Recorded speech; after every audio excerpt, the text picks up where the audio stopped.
Hey guys, this is Shah. Last night I watched uh, the new Amazon movie called Gehraiyaan.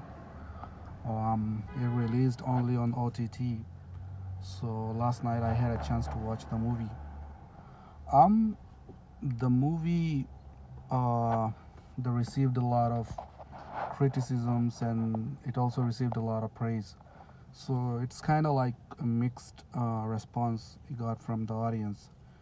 So, so the funny thing is, a group of audience it's hell bent on hating the movie, and the one group of audience is like this is a masterpiece. So it's after like Tamasha, yeah, after like Tamasha, Ranbir Kapoor's and Deepika Padukone Tamasha. This is another movie which got it's like a marginal response from audience. Like one group of people really like the movie, and another group of people really hate the movie. There's nothing in between. So about the movie, I think the movie had a good intention. The movie had a good concept, but I think the overall the execution got really wrong. I think the movie is like 2 hours and 25 minutes long, so it's like 145 minutes. That's a long movie. That's a really the length of the movie is really long. I felt like the movie should have been like 1 hour and 45 minutes. There's a lot of unnecessary scenes or unnecessary uh, details about a movie that didn't seem necessary for for the overall storytelling. So the movie is about two cousins, Deepika Parkon and her cousin Ananya Pandey, and Ananya Pandey's boyfriend is Siddharth. He used to work with his her dad, and he worked his way up to the ladder of career. So it's like a social mobility. So you work hard and you work for your company and start from zero and go up. So in the beginning of the movie we saw some there's some difficulties in their family. That's why Deepika and Ananya's family they didn't like each other that much, and there was a huge gap between the two families. So after a long time, she came back from Los Angeles, and also Deepika's fiance, later fiance, he was also he also studied with Ananya Pandey in Los Angeles. So basically, this is the story, and to she came back to India for I think for some family matters, and that is the time Siddharth got introduced to Deepika, and the story begins. The story I think is a good concept, but this is this kind of cliche stories, kind of like a cliche stories. This has been happening for a long time. I've seen a lot of French movies when I was in college. I've seen some Spanish movies too, and we also saw some Hollywood movies. And even in the recent time, I saw some Indian movies that have the same concept. My sister was talking about what do you call Shah Rukh Khan and Rani Mukherjee's Kabhi Alvida Na Kehna. I think even though it's not 100% the similar, it has the same tone. Also, the Ananya Pandey's dad and um, Deepika Padukone's mom, they had an affair, and Deepika Padukone is their child. So at the end of the movie, it's like a cliffhanger, and they wanted to give a big surprise to the audience. But to be honest, I didn't feel the surprise because recently I saw a movie on I think on Netflix. It's Dulquer Salman's movie. It's called Solo. It's like four different stories, like an anthology, four different stories. The last story, there was the one story about his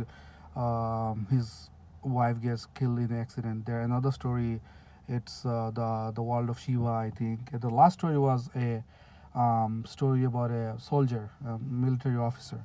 So this story had the same concept. Neha Sharma and Dulquer Salman used to love each other, And at the end of the movie, you find out that there's brother and sisters. It's like their parents had an affair, so they end up loving each other. But at the end of the movie, you find out that they are brother and sister. So I think the solo movie, got a lot of criticism from audience for this kind of storytelling. But this is when I saw Gehraiyaan, at the end of the movie, when I saw that Deepika Padukone and Ananya Pandey, they are step sisters. Uh, the director's perspective was it's a big surprise for the audience.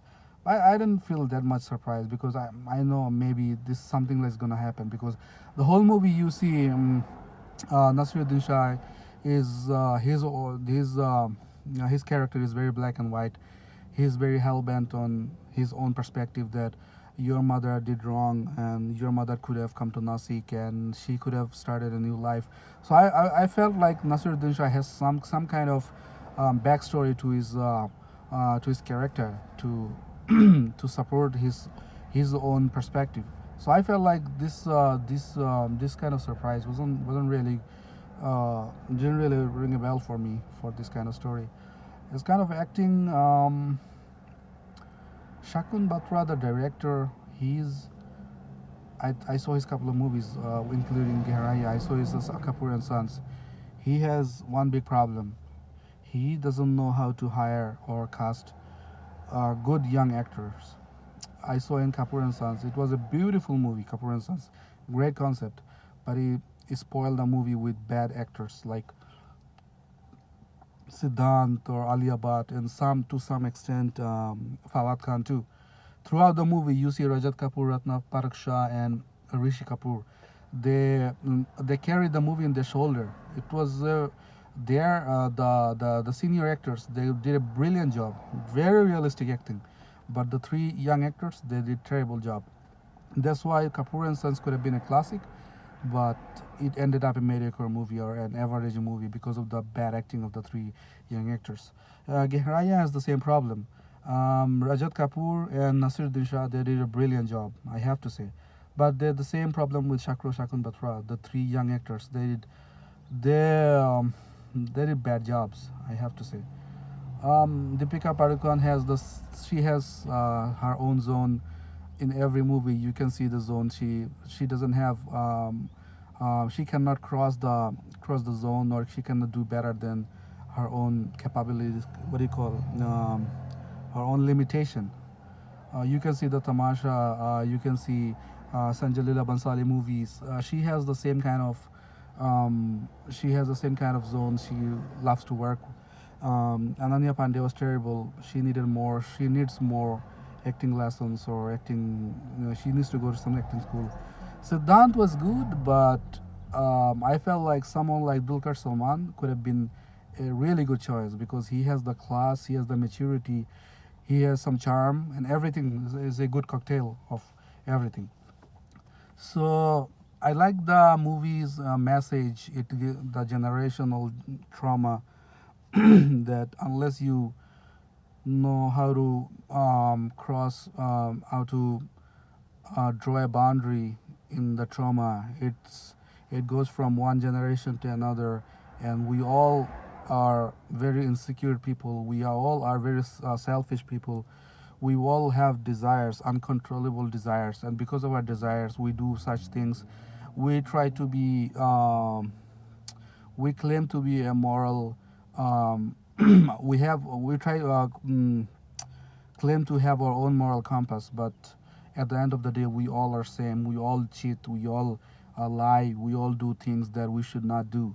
So, end of the day, the Gehraiyaa's message was that you should be careful what you wish for, because your desires have consequences, and you have to have the guts to face the consequences. Also, you have to